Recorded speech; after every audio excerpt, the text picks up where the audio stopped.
नमस्कार, India inside में आपका स्वागत है। मैं हूं आपके साथ नाज़नीन नकवी। कुपोषण को जड़ से खत्म करने के लिए करोड़ों रुपए सरकार की ओर से खर्च किए जाते हैं, लेकिन हालात जस के तस बने हुए हैं, क्योंकि बच्चों और महिलाओं के लिए चलाई जाने वाली योजनाओं का लाभ कमाने का जरिया इन योजनाओं को बना लिया गया है। करेंगे इसी पे चर्चा, रेडी टू ईट।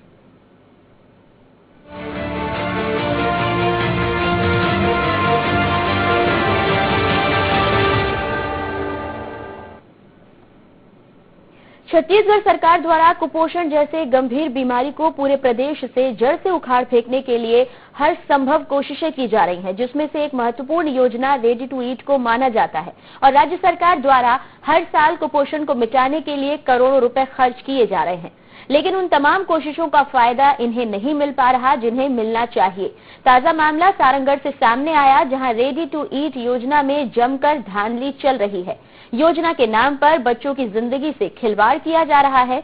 उत्पादनकर्ता समूहों द्वारा इस योजना को सिर्फ पैसा कमाने का जरिया बना लिया गया है। पैकेट्स को नियमों के मुताबिक तैयार नहीं किया जाता। इतना ही नहीं, जिससे बच्चों और गर्भवती महिलाओं को प्रोटीन नहीं मिल पा रहा है। इनमें से कुछ ऐसे भी समूह हैं जिनके द्वारा कभी भी पैकेट नहीं बांटे जाते, जिसके लिए आंगनवाड़ी केंद्रों पर सांठ-गांठ के आरोप हैं।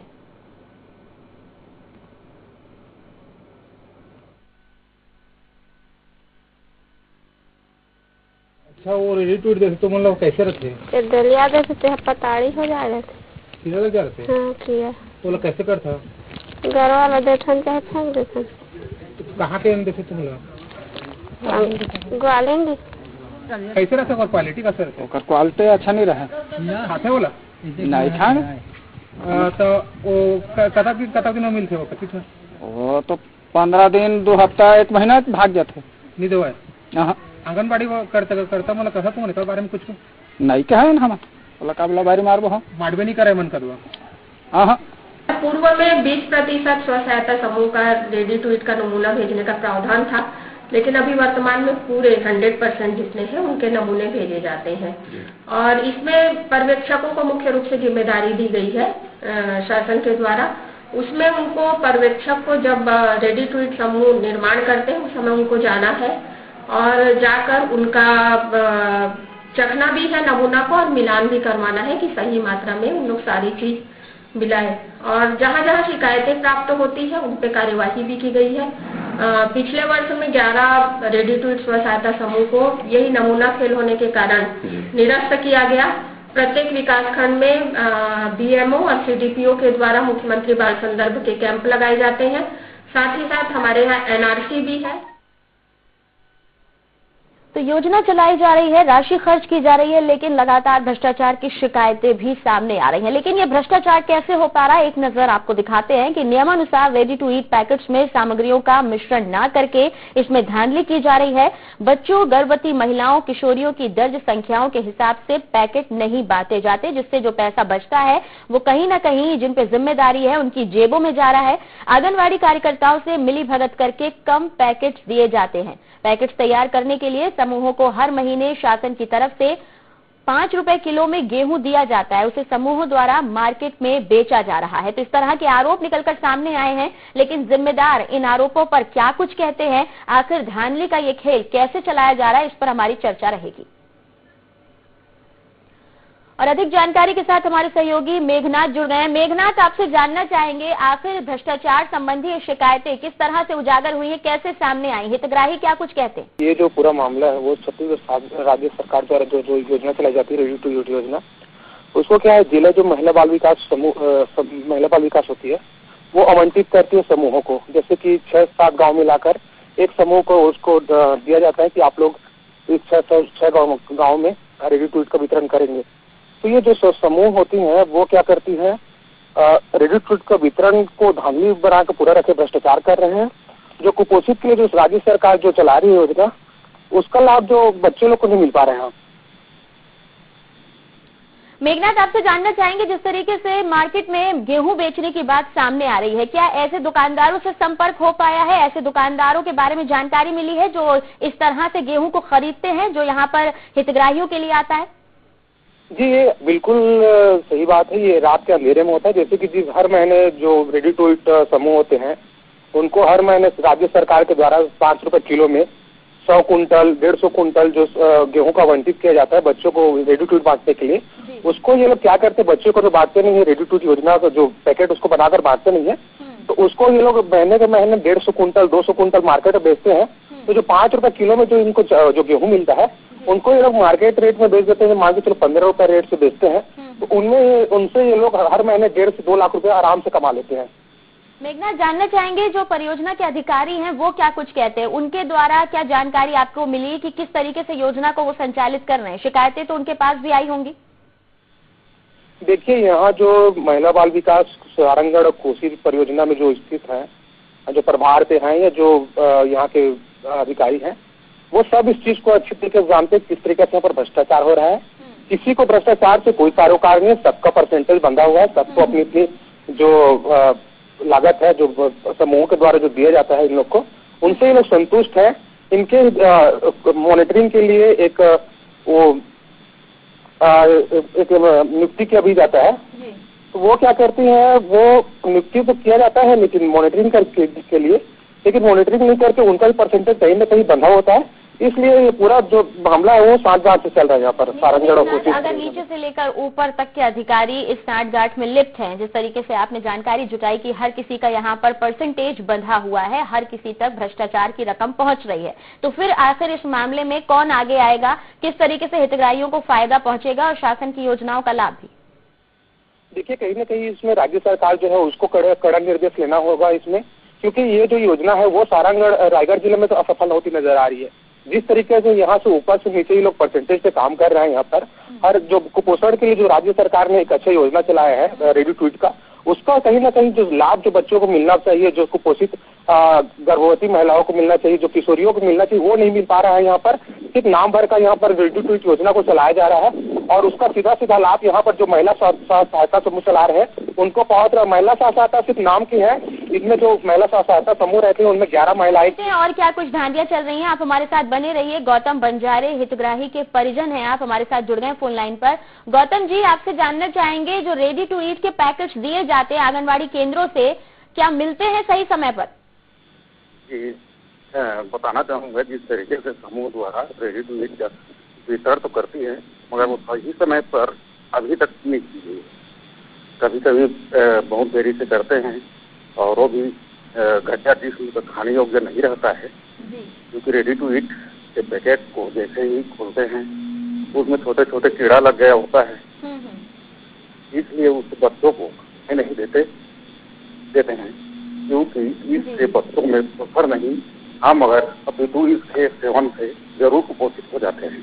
गौतम जी, जब इस तरीके के खराब पैकेट आपको बांटे गए, आपने उन्हें देखा, तो क्या आपने इस संबंध में किसी से शिकायत की, इस मामले को कहीं पहुंचाया आपने?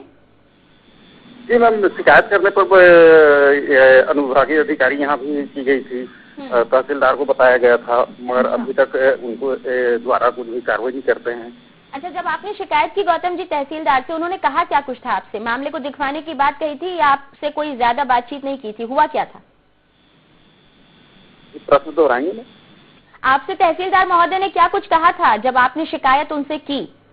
जांच का भरोसा दिया गया था मगर अभी तक कुछ कार्रवाई नहीं हो रही है। जी, तो क्या कभी आपने जनदर्शन में इस मामले को पहुंचाया है? कलेक्टर महोदय तक बात पहुंचाइए।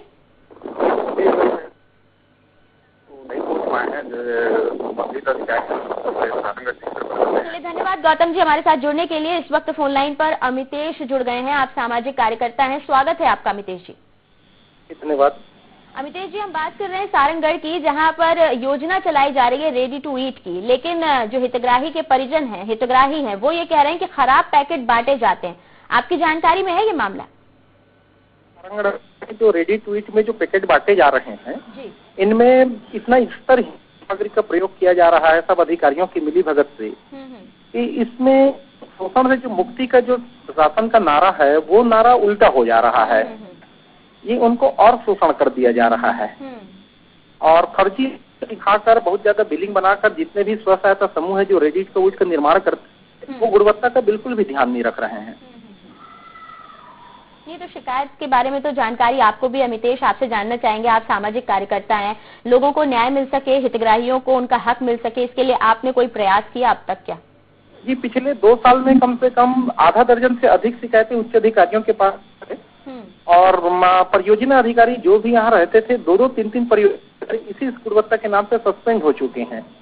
लेकिन उच्च अधिकारियों का उनको संरक्षण इस तरह से है कि उनको बाद में बहाल कर दिया जाता है, परंतु गुणवत्ता में नहीं की जाती है। तो क्या ये मामला जिस तरीके से महिला एवं बाल विकास के किसी बड़े अधिकारी तक पहुंचा है, उन्होंने इस मामले में जांच संबंधी कोई बात कही, कोई भरोसा दिया हो आपको?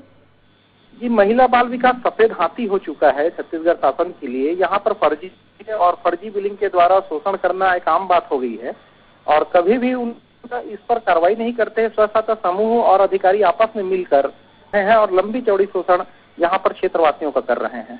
अमितेश जी, आपसे जानना चाहेंगे, अधिकारी यहाँ पर इस भ्रष्टाचार में लिप्त हैं, जिस तरीके की जानकारी आ रही है कि सिर्फ भरोसा दिया जा रहा है, अधिकारियों को सस्पेंड किया गया, बाद में बहाल कर लिया गया, तो कैसे यहाँ पर इस मामले का निदान निकल पाएगा?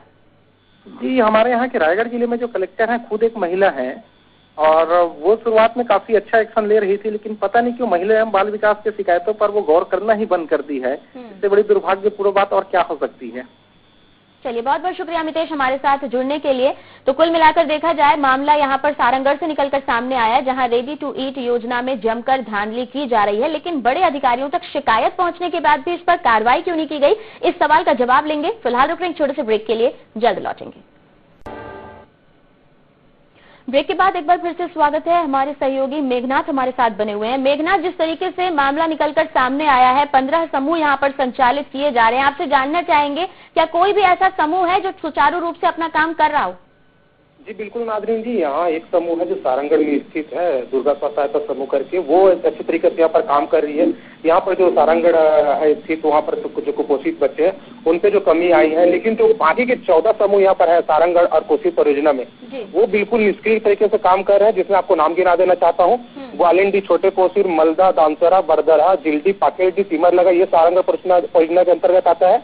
कोसी परियोजना के अंतर्गत आने वाले जो समूह है वो सालेह, छिंद, दहिदा, उलखर, कोसीर, ये सब जो 14 समूह है वो पूरी तरीके से भ्रष्टाचार में यहाँ पर संलिप्त है। इनका वो सिर्फ काम बन गया है, जो समूह से पैसा मिलता है इनको हर महीने 1 से 1.5 लाख रुपए, उसको गमन करना, किसी तरीके की जो योजना है उसका जो सुचारू रूप से ये लोग क्रियान्वयन नहीं कर पा रहे हैं, बच्चों को जो बांट नहीं पा रहे हैं। सिर्फ यहाँ पर एक और जो बड़ा मामला सामने निकल कर जाए, सरकार की तरफ से सुराज अभियान चलाया जा रहा है, लोगों से मिलने की बात की जा रही है। खुद अगर देखा जाए तो मुख्यमंत्री लोगों के बीच जा रहे हैं, समस्याएं सुनने की बात कही जा रही है, और अगर विपक्ष की बात करें वो भी यहाँ पर पोल खोलने का काम करने की बात करता हुआ नजर आता है। शराबबंदी, तमाम दूसरे मुद्दे लेकर हर मोर्चे पे सरकार को घेरने की आजकल कवायद दिख रही है। तो क्या ये योजना और इससे जुड़ा भ्रष्टाचार सामने नहीं आ पा रहा उनके?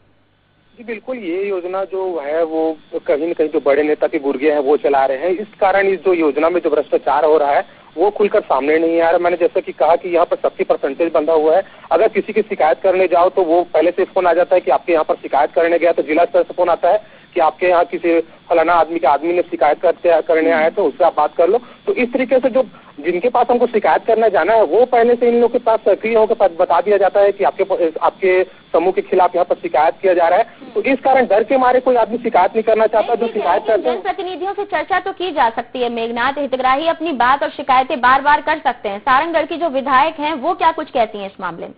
तो सारंगढ़ के विधायक अभी मेरे सुनने में आया था कि विधानसभा में ये सब क्वेश्चन उठाया गया था कि सारंगढ़ और कोसी परियोजना के अंतर्गत जो आने वाले जो समूह है उनके कुछ डिटेल मांगे गए थे, लेकिन वो भी अभी ठंडे बस्ते में नजर आ रहा है, उसे भी ठंडे में डाल दिया गया है। वो भी अब मामला खुलकर सामने नहीं आ पा रहा है। मेघनाथ, तो जिस तरीके से हितग्राही के परिजन जुड़े थे फोन लाइन पर, उन्होंने कहा कि मामला एसडीएम तक पहुंचाया गया था, तहसीलदार तक पहुंचाया गया था। आपकी चर्चा हुई इस संबंध में? अब क्या कुछ कह रहे हैं? वो जांच की बात कही गई थी, कब तक जांच पूरी होगी? जी बिल्कुल, हमेशा यहाँ पर तहसीलदार हैं जो एसडीएम जांच की बात करते ही हैं। जो मेन यहाँ पर जांच जिनको करना रहता है वो जिला कलेक्टर मैडम आदेश करेंगी, जो वहाँ के जो परियोजना DPO madam district programming officer उनको आदेश करती है। उनके बाद वहाँ से जो टीम बनाकर ये लोग एसडीएम का या तहसीलदार का टीम बनाकर ये लोग समूह में जाते हैं, वहाँ पर जांच करते हैं। तो इस तरीके की जांच आज तक तो होती नजर नहीं आ रही। जो खाना पूर्ति करते हैं ये लोग क्या करते हैं, एक समूह के अंदर में एक सुपरवाइजर दिया जाता है जिसके निगरानी के अंतर्गत ये पूरा मामला होता है, जिसको बनाना रहता है संपूर्ण तरीके से, अच्छे तरीके से बनाना रहता है। वो पूरा जिम्मेदारी सुपरवाइजर के अंदर में रहता है। तो जो सुपरवाइजर रहता है उनको ये लोग परसेंटेज देके सेट कर लेते हैं और ये किसी पूरे तरीके से इस तरीके से जो मिल बांट के जो भ्रष्टाचार हो रहा है वो यहाँ पर हो रहा है। और एक और अच्छी बात बता देना चाहता हूँ, भ्रष्टाचार है मेघनाथ, अगर 15 समूह संचालित हो रहे हैं और केवल 2 से 3 समूह ही ठीक रूप से चल पा रहे हैं, तो क्या ये माना जाए कि 10 से 12 समूह ऐसे हैं जहाँ पर सभी लोग जो अधिकारी छोटे या बड़े काम कर रहे हैं सभी भ्रष्टाचार में लिप्त हैं? जी बिल्कुल, जो 14 जो समूह है यहाँ पर, और जो एक समूह को हम छोड़ के बात करें जिसको मैं जानता हूँ, वो अच्छी तरह से सुचारू रूप से यहाँ पर काम कर रहा है। बाकी के जो 14 समूह है वो बुरी तरीके से यहाँ पर भ्रष्टाचार कर रहे हैं। मैं आपको नाम गिना देना चाहता हूँ। जो छोटे इसमें जो साले है, ये छींद है, ये लोग जो जंगल इलाके में आते हैं, ये लोग कभी पैकेट का वितरण नहीं करते हैं। ये लोग लगातार जो वहाँ के जो महिला जो रहती हैं आंगनबाड़ी कार्यकर्ता, उनको सेट करके पर 10 रुपए सेट करके उन लोग को सेट करके जो पैकेट आता है उनको नहीं वितरण करके ना उनको 10 रुपए दिया जाता है। आपसे जानना चाहेंगे मेघनाथ, जिस तरीके से कहा कि सुपरवाइजर नियुक्त किया जाता है, अक्सर जब इस तरीके के गड़बड़ियां सामने आती हैं, घोटाले सामने आते हैं, तो कहा जाता है कि मॉनिटरिंग का अभाव है, किसी को यहाँ पर टीम को रहना चाहिए ताकि जो मॉनिटर कर सके। लेकिन जब वही अधिकारी भ्रष्टाचार में लिप्त हो जाएंगे तो कैसे इस तरह के मामलों का निराकरण हो पाएगा? जी बिल्कुल, यहाँ पर जो डीपीओ मैडम होती है जो रायगढ़ जिले की, वो निगरानी के लिए यहाँ पर सुपरवाइजर को नियुक्त किया जाता है। लेकिन जब भी कोई भ्रष्टाचार की बात आती है, कार्रवाई की बात होती है, तो सीधा सीधा सुपरवाइजर को बलि का बकरा बनाकर ये लोग सस्पेंड कर देते हैं। जबकि कार्रवाई समूह के खिलाफ होना चाहिए, क्योंकि ये सेंसिटिव मामला है, बच्चों से जुड़ा हुआ मामला है, गर्भवती महिलाओं से जुड़ा हुआ मामला है, किशोरियों से जुड़ा हुआ मामला है। तो ये लोग बच्चे के साथ, जो किशोरी महिला गर्भवती उनकी जिंदगी के साथ खिलवाड़ कर रहे हैं। इनको सीधा सीधा जो समूह है जिनका सैंपल खराब जाता है उनको सस्पेंड करना चाहिए, उस समूह को सस्पेंड करना चाहिए, उन पे कार्रवाई करना चाहिए, तब जाके ये जो भ्रष्टाचार हो रहा है। चाहेंगे जब गड़बड़ियां सामने आई हैं, जैसे तहसीलदार ने कहा जांच करवाएंगे, कलेक्टर ने कहा कि जांच करवाएंगे, तो क्या इन पैकेट्स के सैंपल लेकर कभी जांच के लिए भेजे गए हैं? लैब का टेस्ट यहाँ पर कराया गया, उन सैंपल्स का टेस्ट हुआ है कभी कि गड़बड़ियां हैं, कितनी गड़बड़ियां हैं, कितनी मात्रा में क्या होना चाहिए? जी नादरीन जी, मैं आपको बताना चाहता हूँ कि एक पैकेट के अंदर 55 ग्राम गेहूँ, 15 ग्राम चना, 3 ग्राम तेल, सोयाबीन 5 ग्राम, चीनी 22 ग्राम का मिश्रण किया जाता है। और उसमें होता है आपका प्रोटीन 11.21 ग्राम, कैलोरी 3.80 ग्राम। इस तरीके से एक पैकेट तैयार किया जाता है, जिसको हर महीने सैंपल को सैंपल जांच के लिए हैदराबाद के लैब भेजा जाता है। लेकिन हैदराबाद का जो लैब भेजा जाता है वो पैकेट जो बनाते हैं ये लोग उसको नहीं भेज के जो सुपरवाइजर रहता है, जो समूह रहता है। मेघनाथ, आप हमारे साथ बने रहें। कांग्रेस के जिला अध्यक्ष दिलीप पांडे हमारे साथ जुड़ गए। दिलीप जी, स्वागत है आपका। जी धन्यवाद। दिलीप जी, आपसे जानना चाहेंगे, हम सारंगगढ़ की बात कर रहे हैं जहां पर रेडी टू ईट जो पैकेट्स बांटे जा रहे हैं उनमें गड़बड़ियां पाई जा रही हैं, जो पैकेट्स हैं उनमें जो मात्रा है वो सही नहीं है। इस तरह की कोई शिकायत आपको मिली है कभी?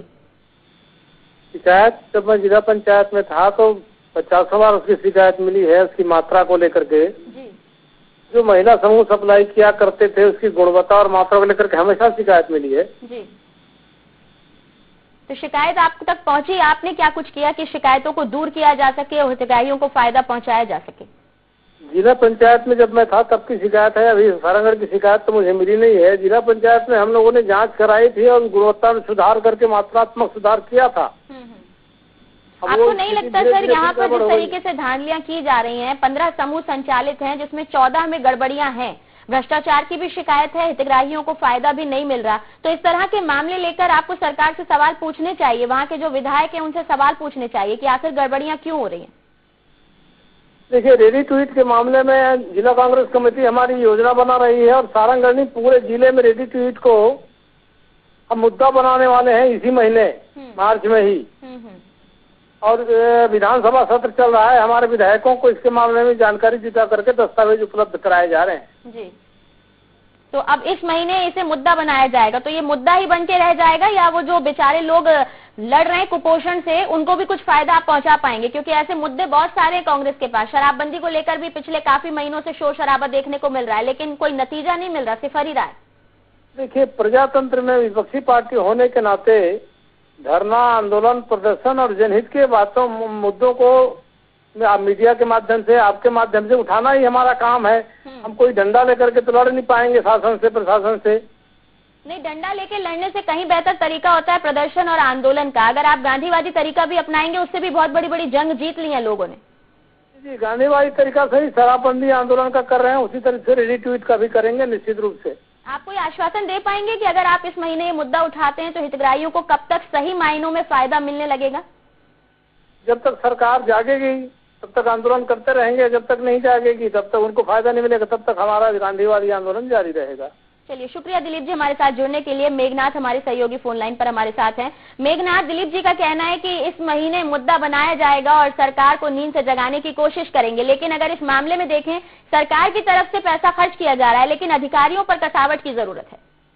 जी नाजरीन जी, बिल्कुल जैसे कि दिलीप जी ने बताया कि इस महीने वो टीम गठित करके इस मुद्दे पर आवाज उठाएंगे। जी बिल्कुल करना भी चाहिए। जिस तरीके से बच्चों की जिंदगी के साथ खिलवाड़ किया जा रहा है, ये एक बहुत बड़ी यहाँ पर बात सामने निकल कर आई है। तो इस तरीके से जो कांग्रेस विपक्ष पार्टी में बैठी है उनको बिल्कुल इस मुद्दे को भुनाना चाहिए और राज्य सरकार को अवगत कराना चाहिए कि देखिए आपने तो योजना तो अच्छी निकाली, लेकिन उसका जो लाभ है वो सीधा सीधा जो समूह है उनको मिल पा रहा है। और एक और चीज बड़ी बात बता देना चाहता हूँ नाजरीन मैडम जी की जिस तरीके से यहाँ पर जो समूह है वो समूह सिर्फ नाम के है। इसमें 11 महिलाएं सिर्फ फोटो में देखने के लिए मिलेंगी या आपको रजिस्टर में देखने के लिए मिलेंगी। इनको जो चलाने वाले हैं वो पुरुष है और वो भी किसी न किसी पार्टी के नेता है या तो पार्टी के गुर्गे हैं। इसलिए इसमें कार्रवाई नहीं होती है या तो किसी दबाव में अधिकारी कार्रवाई नहीं करते हैं, बड़े नेता के संरक्षण। तो इस तरीके से मिलीजुली जो हो रही है वो इस तरीके से मिले जुले करके ही लोग भ्रष्टाचार यहाँ पर कर रहे हैं। तो भ्रष्टाचार यहाँ पर किया जा रहा है, योजनाओं को सिर्फ पैसा कमाने का जरिया बना लिया गया है।